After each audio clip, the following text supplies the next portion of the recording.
केलेली आहे रेसिपीचा। त्यामध्ये मी तुम्हाला दाखवणार आहे सुक्या खोबऱ्याची वडी। अगदी सोप्या पद्धतीत आणि कमी साहित्यामध्ये बनणारी ही वडी आहे। चला बघूयात त्यासाठी काय काय साहित्य लागते। हे आहे सुकं खोबरं, त्याचे असे छोटे छोटे काप करून घेतलेत आपण।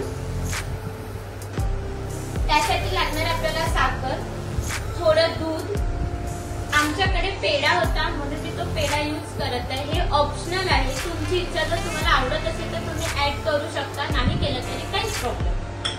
आणि थोडं तूप लागणार आहे आणि हे ड्रायफ्रूट सुद्धा ऑप्शनल आहे, तुम्हाला जर आवडत असेल तर तुम्ही टाकू शकता, नाही टाकले तरी काहीच प्रॉब्लेम नाही। आणि विलायची लागणार आहे।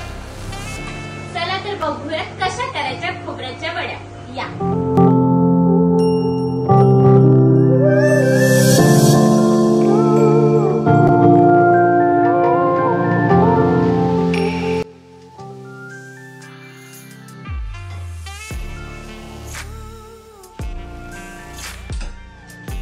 कढई तापवून घ्यायची, त्याच्यामध्ये 2 चम्मच तूप टाकायचं।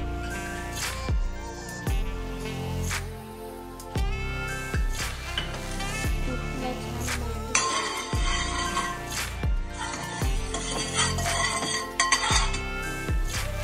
आता माझ्याकडे मी 4 वाट्या खोबऱ्याचे किस घेतलेलं आहे।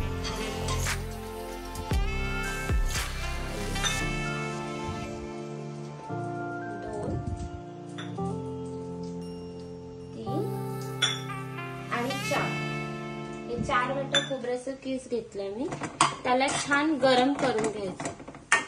असं आपण जसे मसाले भाजतो ते मसाल्यासारखं भाजायचं नाही, कमी पावरवर त्याला छान परतून घ्यायचं तुपामध्ये। बघू शकता तुम्ही स्पीडवर छान परतून घ्यायचं। बघू शकता तुम्ही जास्ती याला भाजायचं नाही, फक्त गरम करून घ्यायचं। आणि गरम करून झालेलं आहे, बघू शकता। याच्यामध्ये आता थोडं दूध टाकून मिक्स करायचं,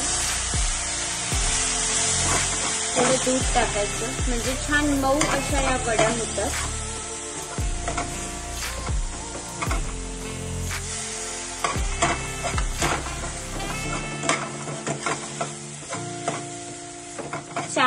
चार वाटी खोबऱ्याच्या किसला आपण अर्धी वाटी दूध टाकलेलं आहे। आपण पाक करायला घेऊया। गॅस चालू केली। आपल्या 4 वाट्या खोबऱ्याचं किस होतं, त्याला आपल्याला 2 वाटी साखर लागते, अर्धी साखर घ्यायची। पण आपण आता पेढे टाकणार आहेत म्हणून मी 1.5 वाटी साखर घेते। जर तुम्ही पेढे टाकत नसेल तर तुम्ही 2 वाटी साखर घ्या। 4 वाटी खोबऱ्याच्या किसला 2 वाटी साखर।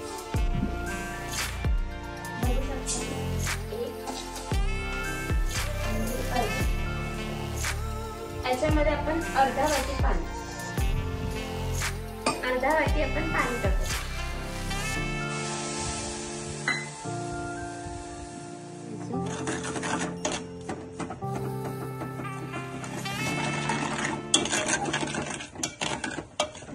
पेढे टाकल्यानंतर हा पाक असा तयार होतो। याला छान थोडं कडक होऊ द्यायचं म्हणजे वडीची बाइंडिंग छान होते।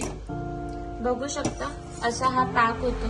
पेढा पूर्णपणे पाकामध्ये मेल्ट होऊ द्यायचं साखर आणि पाण्यामध्ये। पाक तयार झालेला आहे, बघू शकता तुम्ही छान असा पाक झालेला आहे। त्यामध्ये आपण थोडं विलायची तूप टाकूया यामध्ये पाकातच। तोपर्यंत थोडं पाकाला तूप लावून घेऊ म्हणजे आपल्याला लगेच वडी खायला बरं होईल।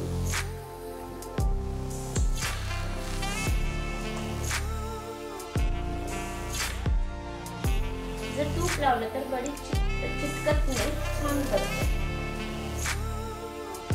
बघू शकता आपण याच्यावर लावून घेतला छान परतून झालेला आहे, गरम झालेला आहे छान। यामध्येच आपण थोडेसे काजू टाकून देऊ, थोडेसे आपण गार्निश साठी ठेवूया।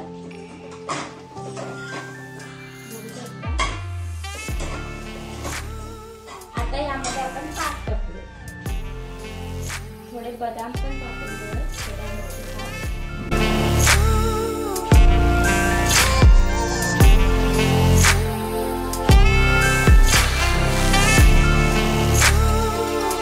छान मिक्स करून घ्यायचं.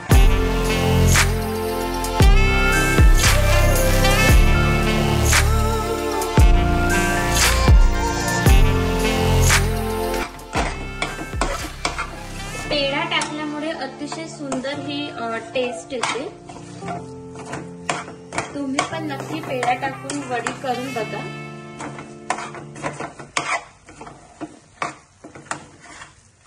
करून घ्यायची आणि हे सगळं आपण तूप लावलेल्या प्लेटमध्ये काढून घ्यायचं. बघा, गरम गरमच काढायचं.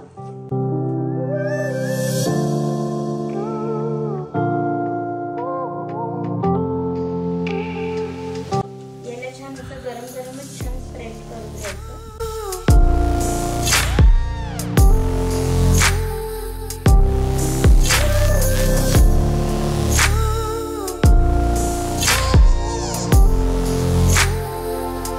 छान अशी टेस्ट लागते आणि स्मेल पण अतिशय सुंदर येते. असंच हे थोडं थंड होऊ द्यायचं. थंड झाल्यानंतर ह्या वड्या काढून घ्यायच्या. गरम गरम जर असं तुम्ही ह्या वड्या काढल्या तर नक्कीच त्या ब्रेक होणार. 10-15 मिनिटाला छान थंड होऊ द्यायचं. त्यानंतरच ह्या वड्या काढायच्या. तुम्हाला हवे तसे ज्या साईजचे पाहिजे त्या साईजचे तुम्ही काप करून घ्या.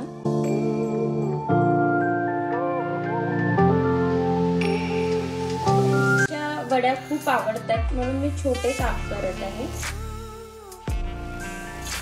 वड्या सेट झालेल्या तुम्ही बघू शकता. मी यातल्या अशा वड्या काढलेल्या आहेत.